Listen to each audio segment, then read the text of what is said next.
Kegagalan bisa terjadi, tapi kegagalan bukan kamu. Kamu bukan kegagalan.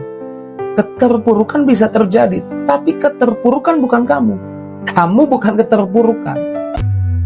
It is the time for morning with the word. Puji Tuhan, bergabung lagi di Morning with the Word di YouTube channel saya, Mario Marcelo. Pagi hari ini saya percaya Tuhan kembali mau kasih tuntunannya, kembali mau ingatkan kita supaya kita nggak salah langkah, nggak salah berpikir, nggak salah merasa.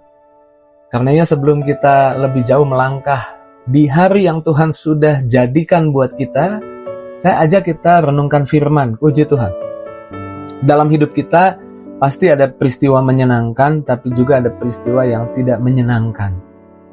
Di pagi hari ini saya percaya Tuhan mau ingatkan, jangan biarkan peristiwa jadi identitasmu. Ada peristiwa di mana kita naik, tapi ada peristiwa di mana kita turun. Ada peristiwa di mana kita sangat berhasil, tapi ada peristiwa di mana mungkin kita sangat terpuruk. Dan seringkali kita terjebak berpikir bahwa peristiwa kita di atas atau kita di bawah, kita gagal atau kita berhasil, itu adalah kita, itu adalah siapa kita, itu identitas kita. Itu adalah kita dan kita menjadi kita nantinya. Jangan biarkan peristiwa menjadi identitasmu. Hanya Tuhan yang berhak memberitahu siapa identitasmu. 2 Korintus pasalnya yang ke-5 ayat yang ke-7 kata 17 katakan seperti ini. Jadi siapa yang ada di dalam Kristus, ia ciptaan yang baru. Yang lama sudah berlalu, yang baru sudah datang. Saudara ciptaan baru dalam Yesus. Efesus 2 ayat 10 bilang, kita buatan Allah. Roma 8 ayat 37 bilang, di dalam Yesus kita lebih dari pemenang. Itu identitasmu. Jangan biarkan peristiwa membentuk identitasmu. Menentukan akhir cerita hidupmu. Akhir cerita siapa kamu. Nah, lebih tepatnya itu. Akhir cerita siapa kamu. Kegagalan bisa terjadi, tapi kegagalan bukan kamu. Kamu bukan kegagalan. Keterpurukan bisa terjadi, tapi keterpurukan bukan kamu. Kamu bukan keterpurukan. Kamu bukan nantinya terpuruk selamanya, gagal selamanya.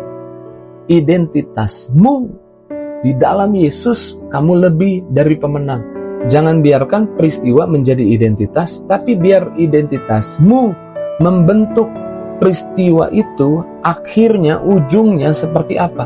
Jangan biarkan peristiwa yang justru membentuk siapa kamu dan siapa kamu menjadi, siapa kamu nantinya.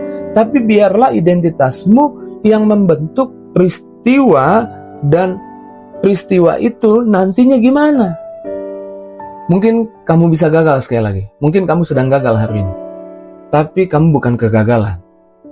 Alkitab bilang kamu orang benar. Dan orang benar 7 kali jatuh, tapi bangkit lagi. Jadi kamu bisa gagal. Tapi kegagalan bukan identitasmu. Kegagalan tidak menentukan siapa kamu. Siapa kamu menentukan ujungnya kegagalan apa. Kegagalan bukan akhir cerita. Karena kamu di dalam Yesus lebih dari pemenang. Karena kamu di dalam Yesus orang benar 7 kali jatuh, 7 kali bangkit. Jadi ada peristiwa kegagalan belum berakhir. Karena identitasmu bukan kegagalan, identitasmu bangkit. Jadi kamu akan bangkit. Dan identitasmu bukan gagal selamanya, tapi lebih dari pemenang. Makanya Alkitab bilang di dalam Mazmur 146 ayat 2, aku hendak memuliakan Tuhan selama aku hidup. Kita memuliakan Tuhan, bukan memuliakan peristiwa. Even kita sedang berhasil, keberhasilan bukan identitas kita. Keberhasilan kita adalah siapa kita menurut Tuhan. Bukan keberhasilan yang menentukan siapa kita, tapi siapa kita menurut Tuhan. Jadi selama aku hidup, aku nggak memuliakan keberhasilan, aku memuliakan Tuhan. Bermazmur bagi Allahku selagi aku ada. Jadi selagi aku ada, aku bukan memuliakan kemenangan demi kemenangan yang aku raih. Aku memuliakan Tuhan.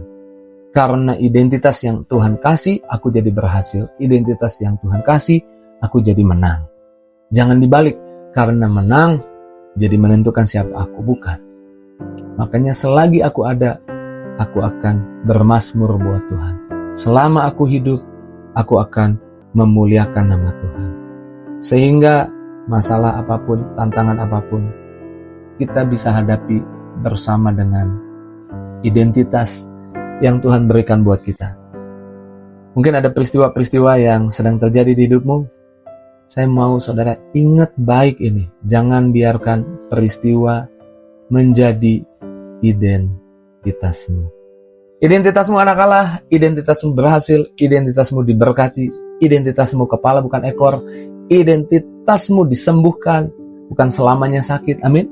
Identitasmu ada di dalam Yesus. Puji Tuhan, haleluya. Mari renungkan apa yang Tuhan katakan. Saya percaya tidak kebetulan engkau bergabung dan menyaksikan program Morning with the Word di pagi hari ini.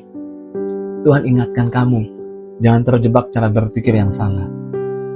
Kamu anak Tuhan, kamu disayang Tuhan. Mari kita renungkan firman Tuhan, ambil waktu. Kalau di tempat di mana engkau bisa tutup mata, mungkin tutup mata, taruh tangan kananmu di dada, mulai ucap syukur. Kalau mau angkat tangan juga boleh, mulai bilang terima kasih Tuhan, ingatkan, terima kasih Tuhan, teguhkan lagi, terima kasih Tuhan, sadarkan lagi kami, terima kasih kebenaran-Mu memerdekakan kami. Terima kasih Tuhan buat setiap pribadi yang menyaksikan Morning with the Word, jamah setiap pribadi. Kalau ada yang sakit, biarlah mereka tahu identitas mereka bukan sakit, sakit bukan identitas mereka disembuhkan oleh bilur darah Yesus. Terjadilah kesembuhan. Kalau ada yang punya masalah ekonomi, mereka dipelihara oleh Tuhan, mereka tidak ditinggalkan. Masalah rumah tangga, Tuhan pulihkan. Tuhan sumber hikmat, Tuhan lebih hebat dari penasehat perkawinan tercanggih sekalipun di dunia ini. Tuhan lebih hebat, Tuhan jawaban bagi rumah tangga anak-anakmu. Anak muda yang sedang khawatir tentang masa depannya, Tuhan yang teguhkan, buat mereka tahu panggilan mereka di dalam Tuhan. Tuhan buat mereka mengerti identitas mereka dalam Tuhan.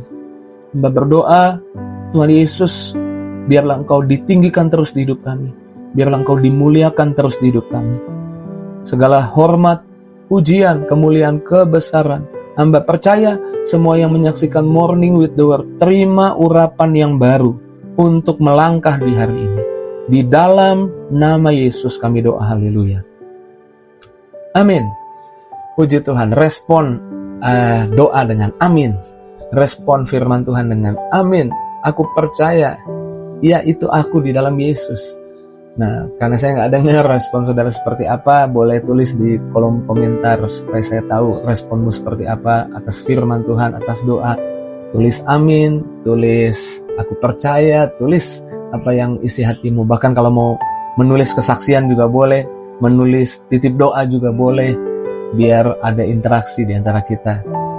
Puji Tuhan, saya percaya banyak di antara kita yang diberkati lewat kebenaran di pagi hari ini. Bagikan kepada teman, sahabat, keluarga, bahkan share di media sosialmu, biar lebih banyak lagi orang diberkati. Tuhan berkati setiap kita. See you.